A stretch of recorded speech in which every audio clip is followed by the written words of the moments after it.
bienvenue dans l'une de mes capsules AutoCAD. Je présente Stéphanie Racine, experte en bon départ. Bien commencer ou peaufiner l'utilisation de votre logiciel AutoCAD, c'est vraiment ce que je véhicule au travers des différents trucs et astuces que je vous partage.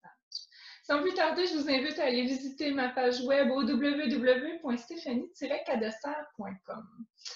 Vous y trouverez d'ailleurs les vous y découvrirez d'ailleurs des petits boutons d'action qui vous permettent d'accéder à certains outils gratuits, ou en fait à tous les outils gratuits qui sont téléchargeables d'ailleurs, et également un autre bouton d'action qui, lui, vous dirige directement vers mon école en ligne, qui met à votre disposition des petites formations qui sont gratuites, mais également d'autres payantes qui, tout ça, vous permet d'optimiser votre méthode de travail encore et toujours sur le logiciel AutoCAD. Donc, aujourd'hui, de quoi on va parler? On va parler d'aller peaufiner des petites épaisseurs de ligne au travers de la fonction P-Line. Donc, sans plus tarder, je vous partage immédiatement mon écran. Alors, ce que j'entends par P-Line, dans le fond, c'est une ligne qui est continue. Je pense que ça, la plupart des AutoCADiens connaissent cette merveilleuse commande. Par contre, est-ce que certains connaissent la façon de faire, entre autres, des flèches dans cette même commande? Donc, si je sélectionne la flèche qui est ici, on voit d'emblée que c'est une polyligne et non pas un élément flèche. Parce que oui, lorsqu'on crée la commande leader, entre autres, on est capable de créer une flèche si on ne lui accorde pas de texte. Donc, ça, c'est vraiment la commande leader. Oui, ça peut faire la job. Oui, vous avez le bon curseur. Oui, vous avez la bonne cote. Par contre, ça devient difficile d'aller faire un décroché comme celui-ci et ou de faire une petite flèche qui est un petit peu plus prononcée parce qu'elle, elle va s'associer à l'échelle de votre dessin. Donc, ça, c'est une chose. Mais comment on fait pour créer justement une flèche quand on crée une polyligne? Donc, c'est simple, on rentre dans la commande polyligne, donc PL au clavier, Enter. On crée notre longueur de polyligne. Donc, qu'elle soit simple, comme celle-ci, ou double, comme celle-ci, il vous suffit de créer les segments dont vous avez besoin. Quand vous êtes rendu à faire l'élément de la flèche, j'attire votre attention dans la barre de commande juste ici. Vous allez voir le Wind, juste ici, qui est délimité par le W pour rentrer dans cette fonction de la polyligne. Donc, moi, je fais W au clavier.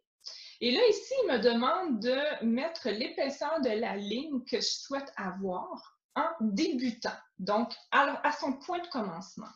Donc ici, je vais mettre 2 pouces. Ensuite, il me dit, ben, donne-moi aussi également combien vous voulez à la fin de votre ligne. Là, ici, je ne veux pas 2 pouces parce que je veux créer une flèche. Donc, je vais lui mentionner le 0 parce que je ne veux pas de distance. Et voilà. À partir de ce moment-là, il vous reste simplement à soit diriger la flèche, on s'entend qu'on souhaite qu'elle reste droite, et de lui donner simplement sa longueur. À partir de ce moment-ci, vous allez pouvoir repartir avec une autre série de flèches si vous le voulez, ou simplement faire Enter. Et là, vous avez votre ligne que vous pouvez éditer, que vous pouvez faire ce que vous voulez avec.